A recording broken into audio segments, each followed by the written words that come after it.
존슨 박사의 주장.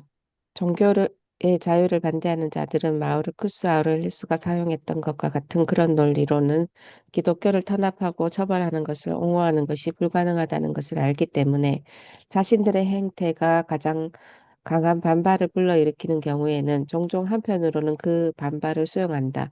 하지만 다른 한편으로는 존슨 박사처럼 기독교를 박해한 자들은 옳았고, 박해라는 것은 진리가 반드시 거쳐야 하는 시련이며, 법적인 처벌은 종종 사회에 해롭고 잘못된 것들을 제거하는 데 효과가 있어서 유익한 것이기는 하지만 진리 앞에서는 궁극적으로 무력하기 때문에 기독교가 진리라면 그 과정에서 언제나 승리를 거두게 될 것이라고 말한다.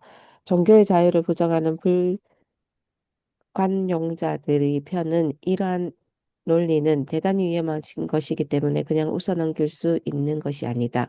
박해는 진리의 그 어떤 해악도 될 수 없기 때문에 진리를 박해하는 것은 정당화될 수 있다는 논리를 편다고 해서 우리는 그것을 새로운 진리를 받아들이는 것에 대해 의도적으로 적대적인 것이라고 비난할 수는 없다. 하지만 인류에 기여한 사람들을 그런 식으로 대우하는 것에 관대하게 대하는 것은 칭찬할 만한 일이 아니다. 이 세계와 깊은 이해관계가 있거나 이 세계가 이전에 알지 못했던 것을 발견하거나 이 세계가 자신에게 아주 중요한 세속적이거나 영적인 어떤 문제에 대해 오해해왔었다는 것을 증명해내는 것은 사람이 인류를 위해 할 수 있는 중요한 공헌 중 하나이다. 그 중에서 초기 기독교인들과 종교 계획자들의 공헌 같은 것들에 대해서는 존슨 박사와 같은 사람들은 사람이 인류에게 줄 수 있는 가장 소중한 선물이었다고 믿었다. 그런데 그토록 훌륭한 공헌을 한 사람들이 순교를 그 보답으로 받고 극악무도한 범죄자로 낙인 찍힌 것이 그들에 대한 상이었는데도 앞에서 말한 종교의 자유를 반대하는 자들의 논리에 의하면 그런 것은 인류가 베옷을 입고 죄를 뒤집어 쓴 채로 통곡해야 할 만큼 통탄스러운 오류이거나 잘못이 아니라 얼마든지 정당화될 수 있는 정상적인 과정이 된다.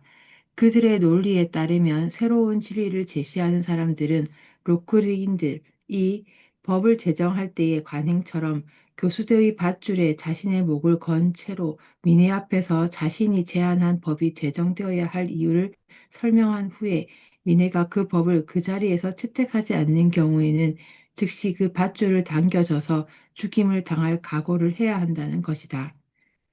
인류의 은인들을 이런 식으로 대우하는 것을 옹호하는 사람들은 은혜라는 것을 하찮게 여기는 사람들이라고 볼 수밖에 없다. 대체로 이런 식의 생각과 태도를 지닌 사람들은 새로운 진리들이 전에는 바람직한 것이었을지 모르지만 지금은 그 혜택을 누릴 만큼 다 누렸기 때문에 소중히 여길 필요가 없다고 생각하는 그런 부류의 사람들이라고 나는 믿는다.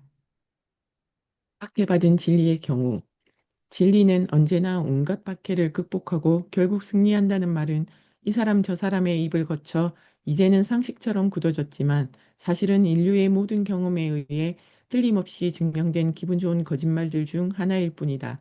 역사는 진리가 박해에 의해 진압된 사례들로 가득하다. 영원히 매장해 버리지는 못할지라도 수세기 동안 창고에 처박아 두는 것쯤은 쉬운 일이다. 종교와 관련해 사례 하나만을 예를 들어보자. 종교개혁은 루터 이전에도 이미 적어도 20번 정도는 일어났다. 하지만 모두 진압되었다. 브레시아 아날라도의 아르날도가 진압되었고 프라돌치노가 진압되었으며 사보나롤라가 진압되었고 알비파가 진압되었으며 발두파가 진압되었고 롤라르파가 진압되었으며 후스파가 진압되었다. 심지어 루터 시대 이후에도 박해가 지속된 곳에서는 여지없이 성공을 거두었다. 그 결과 스페인, 이탈리아, 플랑드르, 오스트리아 제국에서 개신교는 박멸되었다.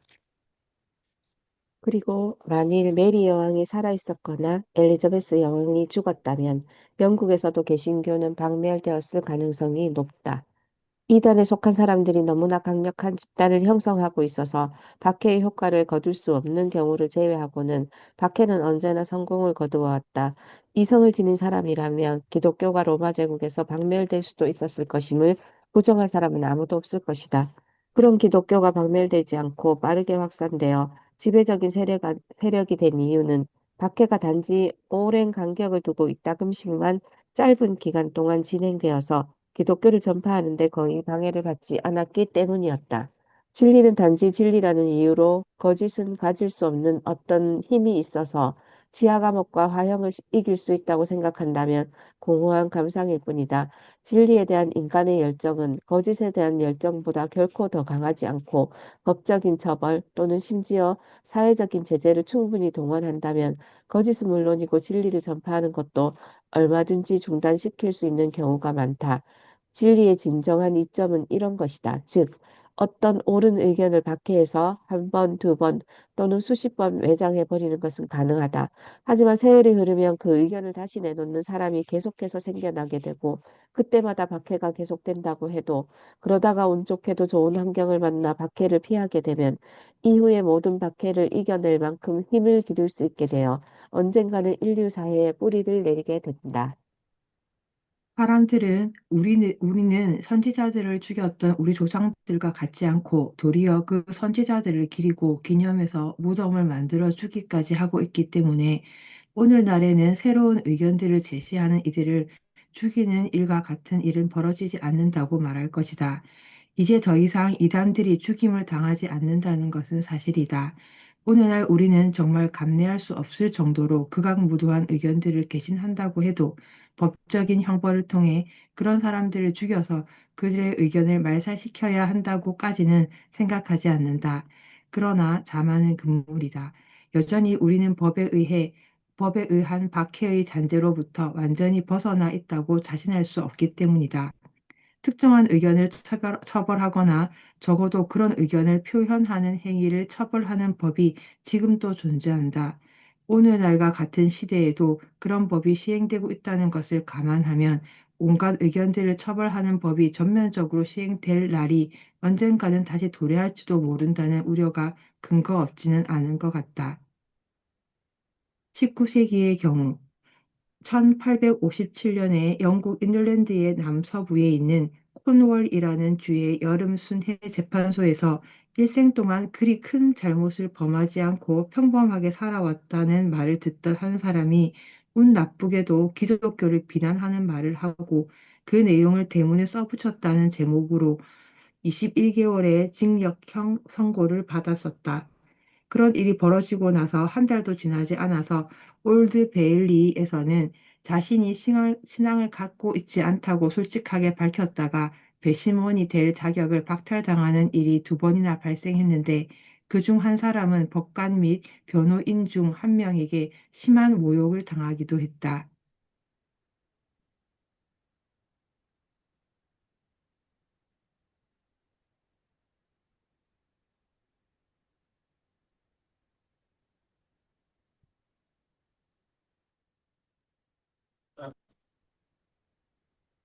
세 번째는 어떤 외국인이 자신의 물건을 도둑질한 사람에 대해 재판을 청구했다가 역시 신앙을 갖고 있지 않다는 이유로 기각을 당한 사례였다. 이런 일들이 발생하게 된 이유는 어떤 신이든 신을 믿고 내세의 존재를 믿는다고 고백하지 않는 사람이 법정에서 증언하는 것을 금지한 법률 규정 때문이었다. 이것은 그런 사람들은 법의 보호를 받을 수 없는 자들이라고 선언한 것과 같았다. 그런 사람들이 함께 있다가 강도를 당하거나 습격을 받는 경우에는 그런 범죄를 저지른 자를 처벌할 방법이 없고 그런 사람들은 다른 어떤 사람이 강도를 당하거나 습격을 받았어도 그것을 증언해 줄 수 없어서 또한 그 범죄자를 처벌할 방법이 없다.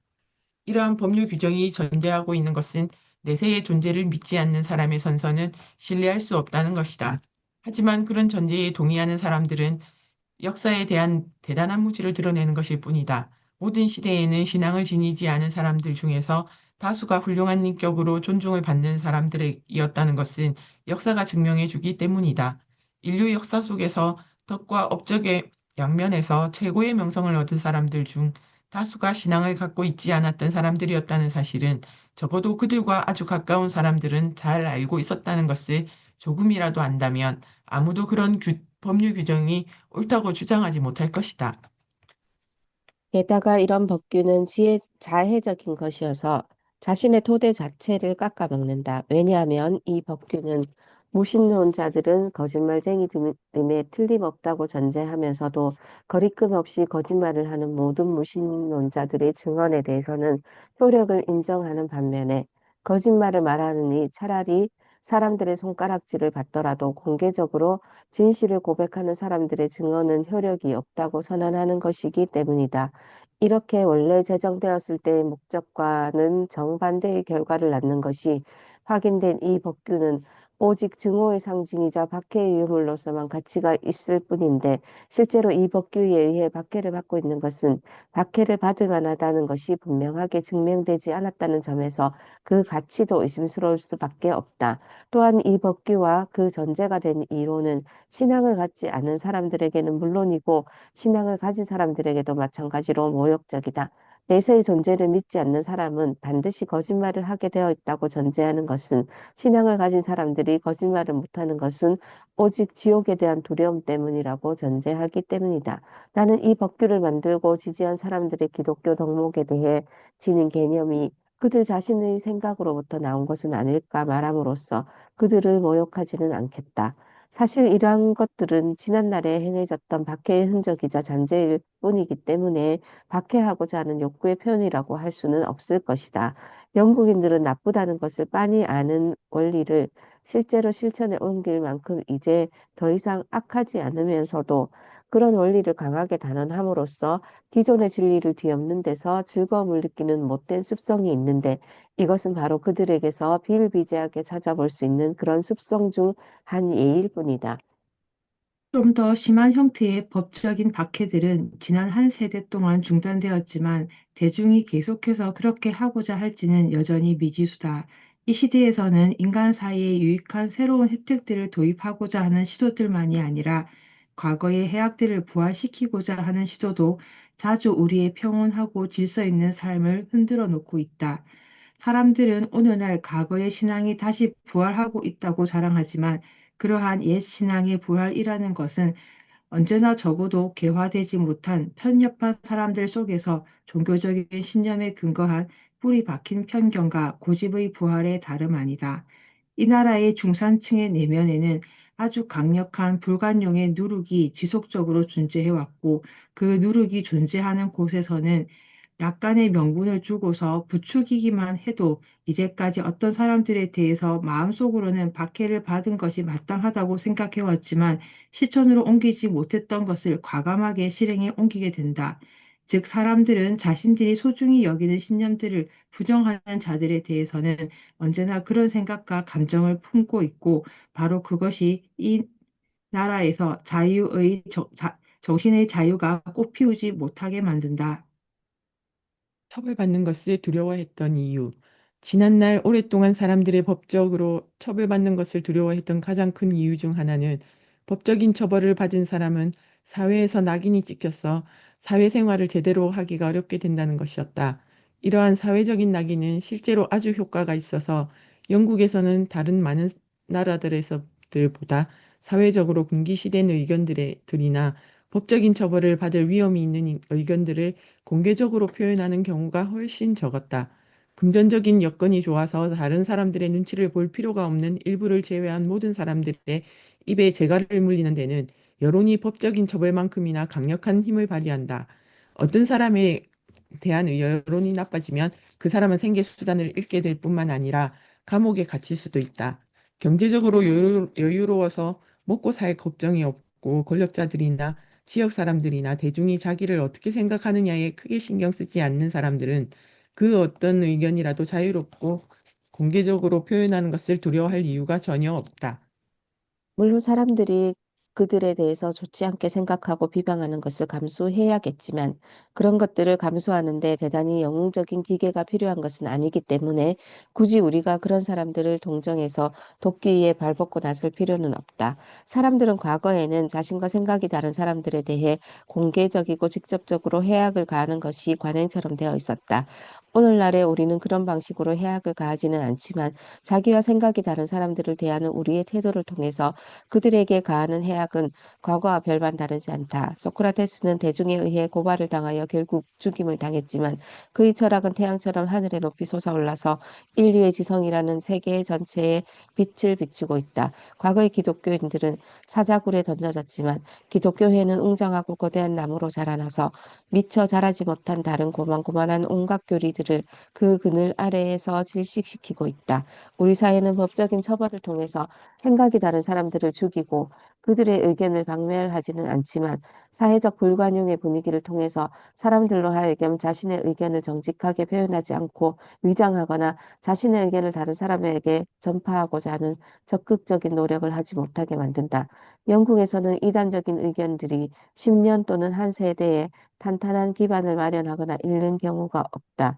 그런 의견들이 폭발적으로 타올라 널리 유포되어서 그 올바르거나 거짓된 불빛으로 인류의 전반적인 문제들을 해결해 주는 경우는 없고 단지 그 의견들을 처음으로 제시했던 사람들로 이루어진 작은 사상 집단 내에서 마치 모닥불처럼 연기를 모락모락 피우듯 꾸준히 계속해서 연구될 뿐이다.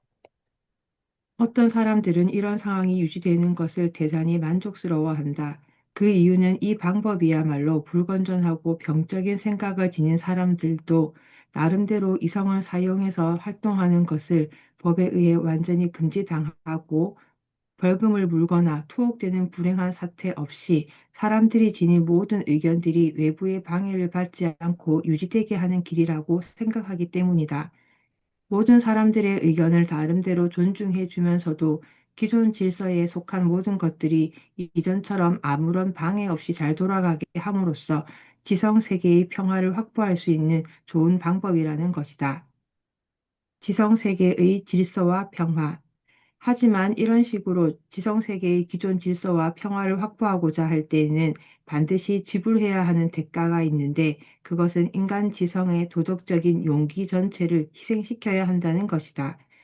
가장 적극적으로 진리를 탐구하는 지성들이 자신들이 발견한 참된 원리들과 근거들을 자신의 가슴 속에만 간직한 채로 대중 앞에서 말할 때에는 속으로는 잘못된 것임을 뻔히 아는 기존 질서에 대한 논리를 마치 자신의 결론인 것처럼 말해야 아무 탈이 없는 그런 사회에서는 전에 사상계를 찬란하게 빛냈던 지성들, 즉 일관된 논리로 자신의 의견을 공개적으로 두려움 없이 표현했던 지성들이 나올 수 없다.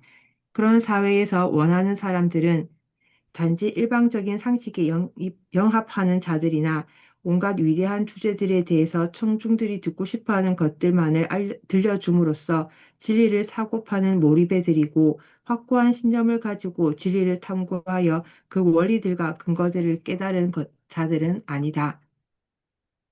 따라서 이 두 부류 중 어느 쪽에도 속하고자 하지 않은 사람들은 사회의 기존 질서와 그 원리들을 굳이 건드리지 않고도 다룰 수 있는 문제들, 즉 진리에 대한 열정으로 심혈을 기울여 진지하게 연구하지 않아도 밝혀내는 것이 그리 어렵지 않은 평범한 실제적인 문제들에만 관심을 갖고 생각하는 쪽을 선택하게 된다. 그 결과 인류 사회에서 사람들의 지성의 힘을 강화하고 확대하여 가장 심오한 주제들에 대해 자유롭고 과감하게 사고하는 것은 불가능하게 된다. 이단들의 입에 재갈을 물리는 것은 악이 아니라고 보는 사람들이 우선적으로 생각해야 할 것은 이단들에 대해 그런 식으로 대처하게 되면 이단들의 의견에 대한 공정하고 철저한 토론이 이루어질 수 없게 되고 만일 그런 토론이 이루어졌더라면 그 과정에서 자연스럽게 잘못되었음이 드러나서 축출될 수 있었던 의견들이 토론이 차단됨으로써 도리어 살아남을 수 있게 되며 심지어 확산될 수도 있다는 것이다. 사회에서 인정하는 정통적인 결론만을 용납하고 그것과 다른 결론을 이끌어내는 모든 시도를 차단하는 경우에 가장 큰 피해를 입은 것은 이단들의 지성이 아니라 도리어 일반 사람들의 지성이다. 왜냐하면 사람들이 자신의 생각이나 의견이 혹시 이단으로 낙인 찍히게 될 것을 우려하는 상황에서는 그들의 정신적인 발전은 저해될 수밖에 없고 그들의 이성도 위축될 수밖에 없기 때문이다.